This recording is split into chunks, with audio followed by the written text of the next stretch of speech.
guys, anong masasabi nyo sa Voltes 5? Ito ba ay ma-action o madrama? No? At pero naman ngayong bago ang Channel 7, ang Encantadia or Sangre, ano? At ang masasabi ba natin dito, ano ba to? Action ba o drama? Sa tingin nyo guys, ito ba ay magiging ma-action hanggang sa huli? O sa simula lang?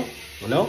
O pagdating sa gitna ay magiging madrama at pagdating sa dulo naman ay pinagsamang drama at aksyon.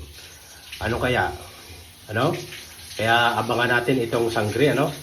At kung mapapanood niyo itong Chinese na series na I Am Nobody, makikita ninyo diyan ang labanan, ano? Baka talunin pa ang labanan ng Sangre o ng Encantadia sa labanan, ano? Tingnan natin kung talagang magiging mas ma-action ba ang Sangre kaysa dito sa Chinese teleserye na I Am Nobody. Abangan natin yan guys, ano? Abangan natin ang siyempre itong Voltes 5 na panood na natin at hindi masyadong kumita dahil nagkaroon ng drama, ano? Alam ko action yan eh. Pero nagkaroon ng mga love story, wala namang ganun dapat sa istorya, no? Kaya abangan natin itong Sangre.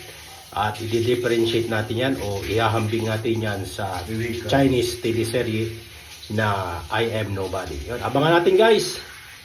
Salamat!